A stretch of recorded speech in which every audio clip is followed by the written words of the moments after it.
Welcome to the Path to Purpose Project. I'm Devorah Spilman, your host, and today I am thrilled to welcome in-story expert Kelly Melendy. Hi, Kelly. Hi, Devorah. So before we dive in, I'm just going to read a little bit about Kelly. Kelly Melendy is a life coach that helps people to transform their lives from the mediocre to the exciting. As a nurse and Reiki therapist, she has learned there is always a way to take control of your own life and create a life that is exciting. The choice is always yours. Kelly is committed to bring fun and imagination to self-author our own lives, making the small, doable changes every day. You can truly be living a life that you are excited about. And I'm excited to hear your story, even though I know some of it. So Kelly, start us off a little bit about that, sort of how you got to where you are now. Because I know for everybody I'm interviewing, like where people are now is not where they started. Not at all. Not at all. Seems like light years ago, actually.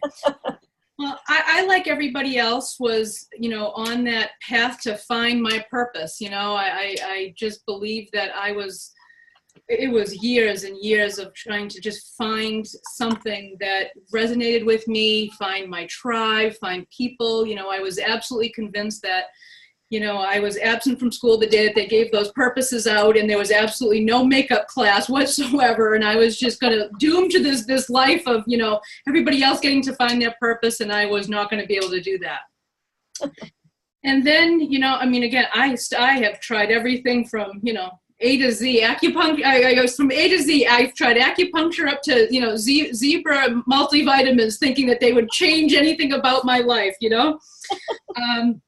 But, it started to resonate with me. I don't know, beginning just to question myself, question, the whole purpose of what, what that really meant and what that represented for. There was like this emptiness that I could feel because I didn't have a purpose when, if I stopped long enough and began asking myself quite different questions, instead of saying, oh, well, I don't have a purpose, I started to say, well, what do I just want to do to feel good? Like, what feels good to me?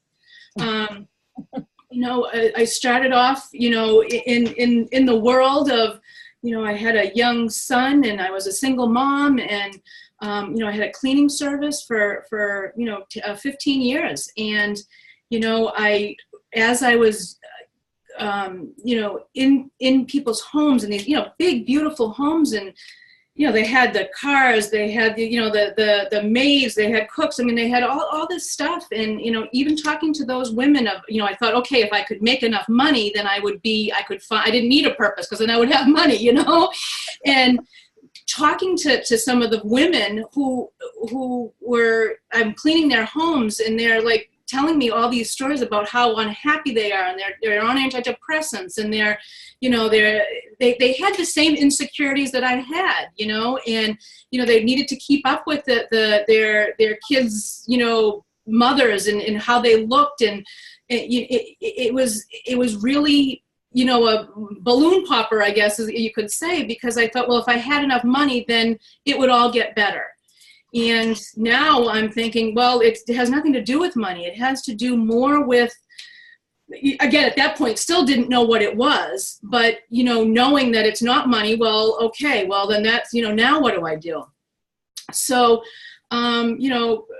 my son was getting older, and I was beginning to look at, what do I want to do? So I went to nursing school, and because I loved the interaction with people. I loved talking to people. People naturally opened up to me and always, spoke with me and told me that, I'd go out sometimes, and everybody would always give me their deepest, darkest secrets. I'd be walking out of places like, oh my God, my friends would say, like, did you know them? I'm like, no, I have not, I just met them,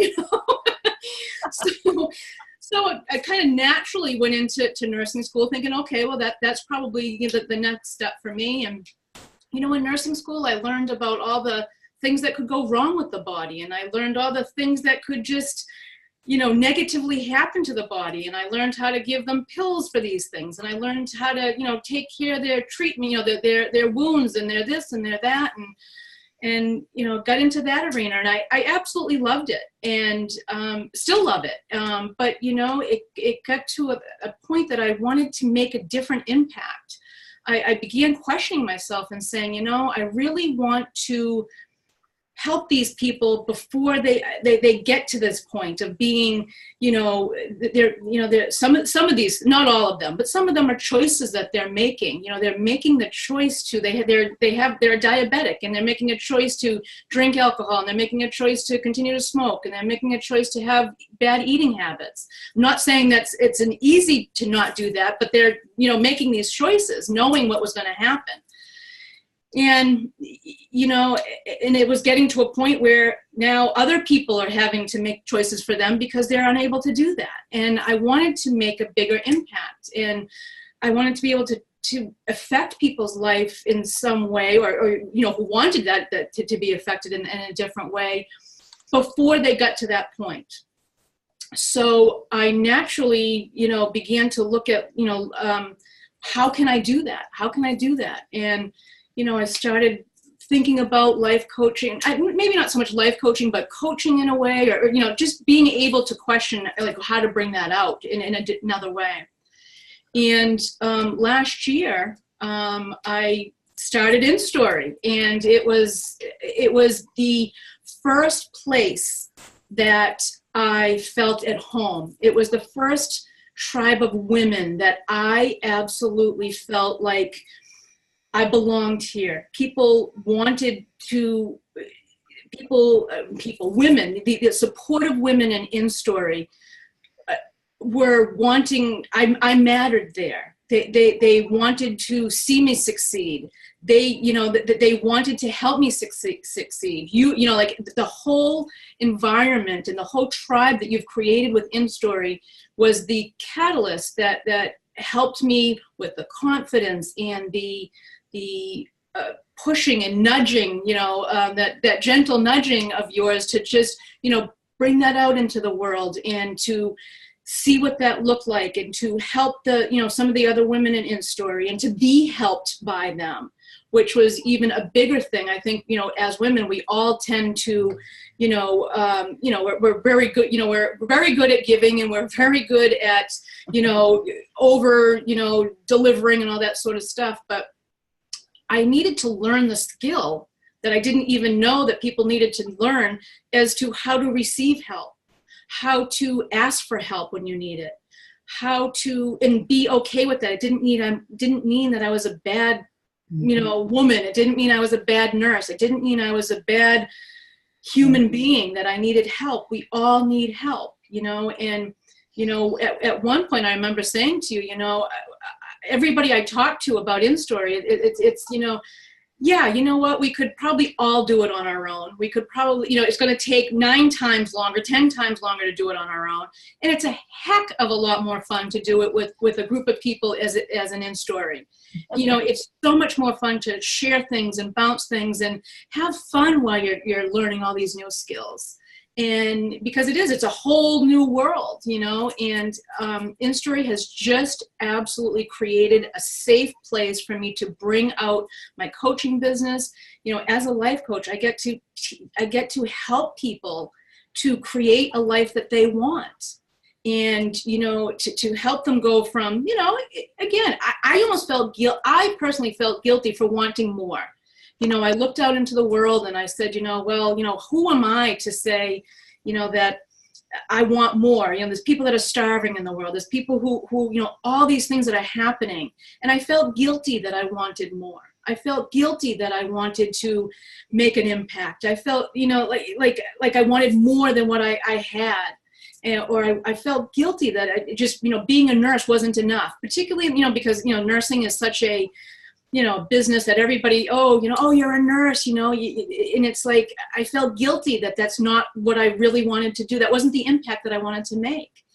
And being an In Story has allowed me to just say, you know what? No, I can't get sick enough, to help anybody. I can't get, I can't get poor enough. I can't, so if I can't, the bigger impact I can make is by me succeeding, by me shining my light bright, by me making enough money to help more people that I ever could if I didn't have money. By just showing, I say this to myself all the time, and I say it if I can do it, and I know you hear this before, but I am telling you, if I can do it, anybody can do it. Yes, we need support, and yes, we need those people that believe in us. And InStory has provided all of those things for me to be able to bring my life coaching business out into the world to help people see that it can be done. I mean, again, I don't mean to repeat myself, but if I can do it, I am telling you, anybody can do it. And I think, Kelly, what you're saying, I feel like that sometimes. Well, if I can do it, you can do it. And part of it is us nudging each other, supporting each other forward. It's why I'm so passionate about putting people like you on my summit, because it's so empowering for us to believe in each other's voices, that we have something to say. And you have always been a person who sees the insight in everybody around you and sees where they need to go and helps them go there. And it's incredible, Kelly, like the way you take leadership, see things. I can understand why all your life people would pour their hearts out to you. Like you've been this is true for a lot of people. Like you've been a life coach your whole life. It's just, we didn't know that was a business back then. So it's super cool. And, and you've had some other like very powerful, insightful turning points in your perception about how do we make an impact? What changes us? And maybe you can share some of the insights that you've gotten as you've realized that shift that, oh yeah, I can have an impact.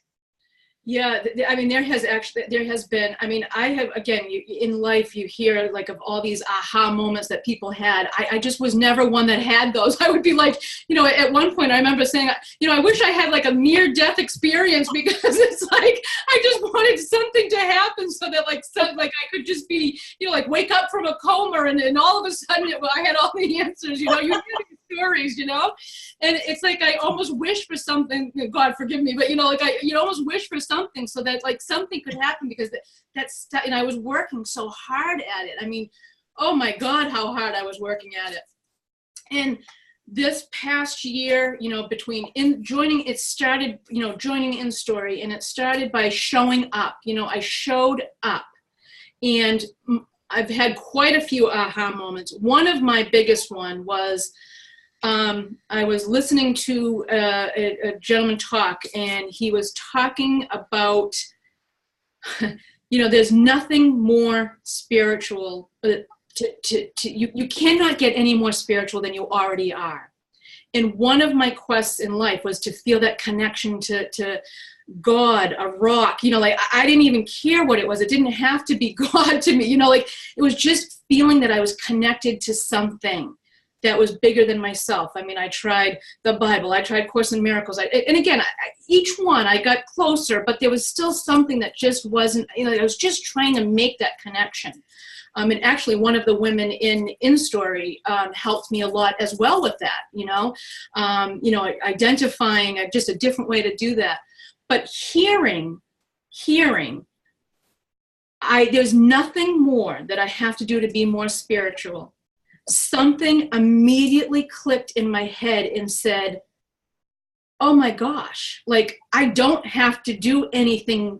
Like all this trying is actually pushing me further and further away, instead of realizing my purpose is to create as a human, to create to have fun, to shine my light as a human. And what does that look like? And what does that mean? Because doing it as a human is different than trying to be spiritual and then do it. I believe that, I made a choice to kind of come here, and I am spiritual. So when I do leave here, I am going to go back to being that spiritual being. And as a human, like it started to all click for me. So as a human, I'm trying to be more spiritual, which means I'm trying to be more like myself, which I already am. So my job being here is really, how do I be more human? How do I experience the excitement, the love, the the anger, like the good, the bad, all of it. Because I'm not going to have any of that when I go back to being spiritual. I mean, I'm, or spirit or whatever, so just, being able to, like, I got excited the other day because I was angry. I was pissed, actually, you know what I mean? I was like, oh my God, like, I won't be able to have this then. And it has changed. Like, I literally stopped using my imagination. I stopped all those things because it almost hurt to try to imagine my life different, and it wasn't happening. I wanted to be something that I wasn't. And like every time I would hope for that, even that word hope, or, like I tried to do something different, or, oh, I got this. And I do it for a little while and it would be like, oh, I guess that wasn't it. It's like, I was just able to like wake up from the coma that I had been in for, 50 years. Because I turned 50 this year, and it's like, it just absolutely changed everything. It's like I can look at the rock outside, and it's a rock, but it can be a stone, or it can be a cooking tool, or it's like everything can be anything now, because I'm not trying to search for the connection to any of that. I already am. And the other aha, I just share another one that I had this year. I turned 50 this year. And on the day that I turned 50, I'm out and I was running toward the beach, and I went a lot longer than I usually do. And I thought to myself, I'm 50 now. Like, I can have a seat at the adult table. It's like, I've arrived. I'm here. I have something to say. I got 50 years of stuff that I can bring to the table now. It was like this weird shift that like absolutely happened. It was like, I don't have to sit at the kids' table anymore. I mean, sometimes it's a lot more fun, believe it or not, to be over at the kids' table. But I mean that as in a sense of an arrival. Like, I have arrived. What I have to say matters. What I have to say means something. Whether it's to one person, 3 people, or 100,000 people, I don't know. But I know it matters because it matters to me. Mm-hmm. And those two things, again, amongst 100 other this past year, of the openings from being an in-story and the openings of me showing up, that first choice had to be me coming into in-story. It was that, I had to make the decision to do that. I had to say a yes or a no. I said yes. I showed up, even when I thought, oh God, what am I doing? Even watching people in story, it all seems like you start and you're really excited, and then it's like, oh, then we're starting to work on a few things here, and it's like, oh God, what did I sign up for? And, and the tears are starting, and the this and that, and, and all that stuff. But then you get to that point of, here I am. I can do this. There's people here that believe in me. There's people in the world that believe in me. I believe in the people here.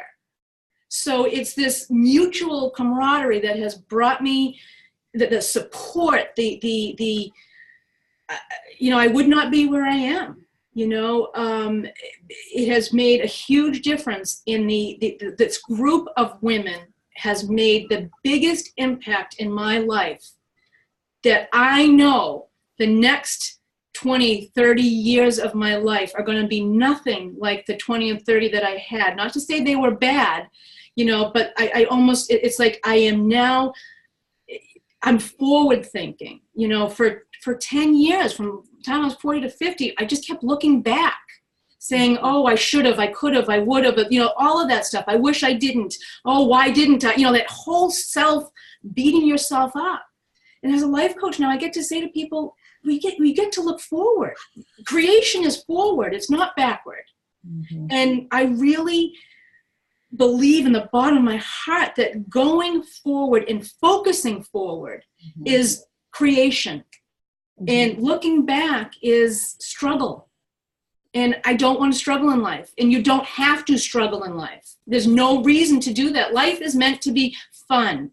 Not to say that it's easy, not to say that it's always a picnic, but to get excited even when you get frustrated, and to get excited when you, quote unquote, might fail. It doesn't mean I'm a failure. It means what I tried to do failed. That is it. I used to equate failing as, oh, well, I'm a failure. Well, no, what I tried to do just didn't work. I need to do something else. And I get excited now when something doesn't work. It's like, oh yeah, it's like, okay, so that means something's about to happen. When I get upset or I get down on myself, it just means that something's about to happen. And I get excited about it now. Right. It's such a powerful thing to see that you are not alone in this, in this sense of having a vision. Because I remember when you started Instagram, like you wouldn't even post your painting. Yeah. And then you showed up as a leader in the group, and you are such an inspiration to people, and anybody like who's feeling it all stuck. Like if you just need a burst of I can do it energy, you have to talk to Kelly, because it's unbelievable. She turned to me one day and said, Devorah, I'm going to call up everybody in InStory and make sure they're doing okay. Okay. Like I didn't ask her to do that. She took that initiative. And that's part of what I think what I'm so passionate about, and what you also said, Kelly, about that what you have to say matters.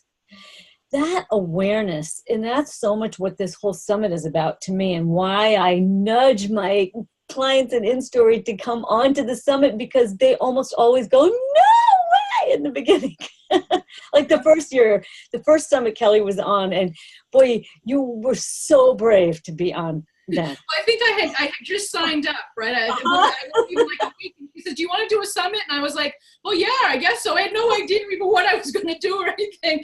But I was just like, I don't even know what I talked about. I mean, even just to see who that woman was in that chair, like I can't even, like, I just want to put my arms around her and just say, it's going to look at a year from now after being an InStory, what can happen? The love, the caring, the transition, I don't even want to say ups and downs, because it wasn't ups and downs. It was just this like flow. It was a flow of a natural next step. Right. And I think that's part of what's happening in our world in a way today, that there's just this opening that's possible, like that feeling you had when you turned 50, and also the access we have to each other over the internet and things like this. So that anybody who's sitting there going, well, it won't work for me, I hope we are bursting that bubble for all of you. Oh, and this is what I say now, even to myself. If I hear myself saying, well, that doesn't work, and I say to myself, have I tried that today? If I haven't tried it today, then you better try it again, or, like questioning everything that's going through my mind, because I can hear myself say it still, and I'm like working on this stuff morning, noon, and night, and helping people to do stuff. But even I get that, and it's like, so I am constantly just questioning my other favorite one is, well, they said, and then, well, who is this they that you speak of? And I always put it in quotes. Who is this they that said you can't do this? And there's just so many powerful stories about, I have my story that I think I even did one of my first live videos that I did in InStory. I think it was the first live one. I used to video them and then put them up because I was too afraid to even do them live. But, it was about the story of the elephants, and just being how you train it quickly, if you don't know the story, how you train the elephants in the circus is they put, these big chains around their leg early on in life. And as they get older and older, they can literally just put like a string around them.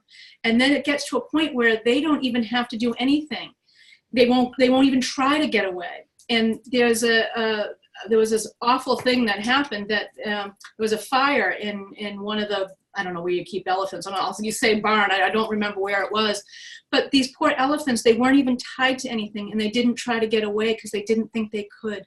Mm-hmm. And, it's so relevant as to our lives, as to, how we, stop trying things because we just think that we can't, or because we tried it once and it didn't work, or and there's just so many stories. There's the flea story about how you can train fleas to stay in the jar if you put a cap over it, and this one's even worse than the elephants. At some point, even their offspring won't try to jump any higher.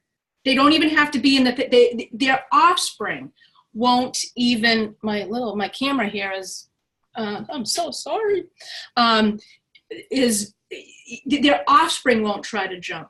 They won't try. They've never even tried to do it, but they won't do it because families before them or whatever. So that's how deep a lot of this stuff can be. Yeah. Yeah. Yeah. And it's always questioning those things. It's always, now I always just say, where's that lid on? You know, like where am I not moving my leg where I know that I, you know, because I thought that I couldn't. And I'm constantly questioning in my imagination, what can I do? How can I do this differently? What if this wasn't a problem for me? You know, in just dreaming that up in my head before I even, as soon as I start to say, no, I can't do that. Who says I can't? Right. That's super powerful. And there is this sense that we're in some kind of a paradigm shift. And this is also so much of what I teach is that it's so powerful to use these stories. Because like when you tell that elephant story, the police story, it's like it gives us a visceral sense of what you're saying. And we go, ooh, and those stories stick. Yeah. And, you know, when we get our own too, the images and metaphors, and you share them and they stick in your energetic being. And that's part of, I think, how this deep in-story work works is that you get that access to that really authentic soul language. And it's like you aren't in that old story anymore. All of a sudden, the fleas realize, oh, I can jump higher. Like there's something when you go below the surface to that soul language where there's somehow the message isn't trapped there. It's interesting. It's so interesting. And when we first started doing the processes, like I remember for I don't know, maybe 4, 5, 6 weeks, every single week, I kept getting something part of like a carnival, like a cotton candy machine and this, and I kept saying like, I can't even like say this one more time that it's like, I still got the carnival, you know, but it was a metaphor for me about getting into life, playing, experiencing. You know, when you go to a carnival, it's you know, it's eating the cotton candy, it's enjoying life, it's stepping outside of your life. And when I look back and I think about what all of those things were representing to me, it was stepping outside of my belief system that I couldn't have a good time. Like I could, like, okay, I'm going to be 50, my life's over, and, you know, blah, blah, you know what I mean? Or, you know, like I made some bad choices before. And so now it's like, I'm you know, I'm an elephant tied up to the choices that I made. And that's not true. And, you know, the pictures or the images that I kept getting were to like experience what that would be to be that child again, to look at life new. And it took me, I don't know, 3 months of really thinking about like, why am I keep getting, I got a popcorn machine one time. I got, you know, the cotton candy machine. I got, you know, like, and I kept thinking, you can't, like, am I supposed to join the circus? I remember, I think I said it to you one time, am I supposed to join the circus? Well, I don't understand. And, you know, you just, each and every week you would come up with something that made sense about it, you know? And it was just like, oh God, you know, everybody else was getting these, you know, Jesus visions and all this stuff, and here I am getting cotton candy, you know. And but you know what's so funny, Kelly, is that sort of lines up with your whole powerful message about the process that we need to go through. Is if you're spiritually connected, your work is to be an expanded human, to experience joy and laughter and the abundance of this world. And so it's funny now looking back to see it is. how much that is sort of a metaphor for this expanded sense that we are in this world, and it has an aspect that's so glorious. Yeah. And I think that how I knew I was coming to, I'll just share this quick little one. You know, the around Christmas time, you did we were on a call and you did a guided process, and we were to find a guide. And it was the most beautiful thing. The guide was myself. Wow. And I just remember saying, oh, it's like, it was, you know, it was all starting to all come together. The guide is myself. Mm-hmm. And it was and it's still so powerful for me. So, you know, the processes that you do in the support of the women in this group, it is life changing. It is absolutely life changing. And so trust all that you're hearing, everybody, and like share with us also like what your free gift is and how people can take a next step that you can help them with. Because let me tell you, people, you want to experience Kelly cheering for you, because she energized everyone in the entire Insta group by her own initiative. That was so great. Well, thank you. So what my free gift is beginning to explore by some questions, fun questions. What you'll get is a 5-day imagination upgrade academy is what I call it. And you get a prompt every day for 5 days. It's a question, and then it gives a little suggestions. Don't do more than 5 minutes a day. Journal it, write it, think about it. I don't spend a lot of time anymore on that sort of stuff. Because what I learned is that if I have to do something for 20, 30 minutes, I approach it like, oh God, I got to do it. If I do more, great. But my goal is 5 minutes. 5 minutes a day can change your life. 5 minutes a day can change your energy or, your perspective of the day. It can absolutely shift. Like one woman I was working with, she puts music on in the morning and dances around, and she gets up to that. That doesn't even take 5 minutes. It just doesn't. And it changed her whole outlook on how to do this. It does not take a lot. You don't have to spend hours and hours and hours searching, and it's just having fun. Like, what's one fun thing I can do today? Yeah, and It's super powerful. I'm such a big fan of imagination. I think it's been undervalued and undertaught in our culture. In fact, I wrote my undergraduate thesis many, many years ago on the importance of imagination in learning. It's a part of us that needs to wake up, and also having some kind of daily inner practice. And Kelly, you're so right, just a few minutes a day. And so get her practice, do it, and then reach out to Kelly, post in the Facebook group, and tell us what happens. Yeah.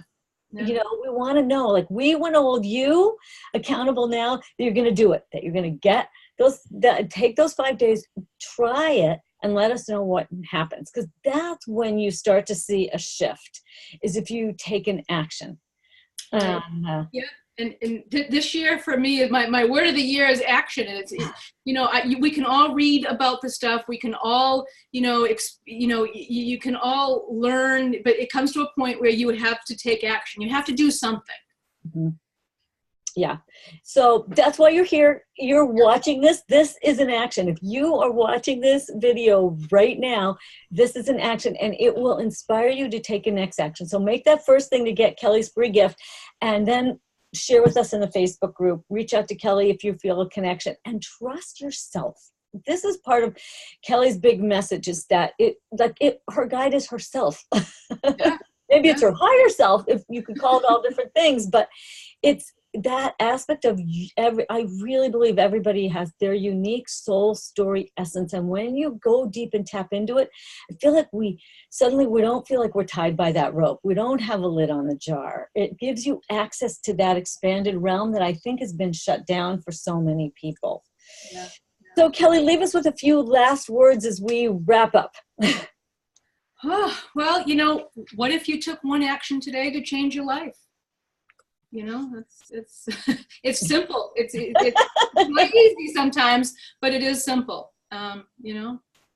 Take one action. What's one thing that you could do today? Just that's the next best happy thing for yourself. So I just so love that so much. You mean my next best thing for my next thing for my life is something fun? What a concept. Or it's for me, like for me. It doesn't have to be for the kids. It doesn't have to be for my husband. It can be for me. No, I'm sorry, Kelly, you are leading them astray. No, but I think that's a big thing that I have started to see too, is that, there comes a point where it's like, wait a minute, it's my turn. Yes. We put out a lot for others, and there's an appropriate time for that. But there's also a time for, okay, my turn. Absolutely. Do this, something for me. So Kelly, thank you so much. You're such an inspiration. Thank you. Okay, everybody, go get Kelly's free gift. And as I always say, remember to go out in the world, share your story, live your purpose, and be a blessing. Bye, folks. Bye.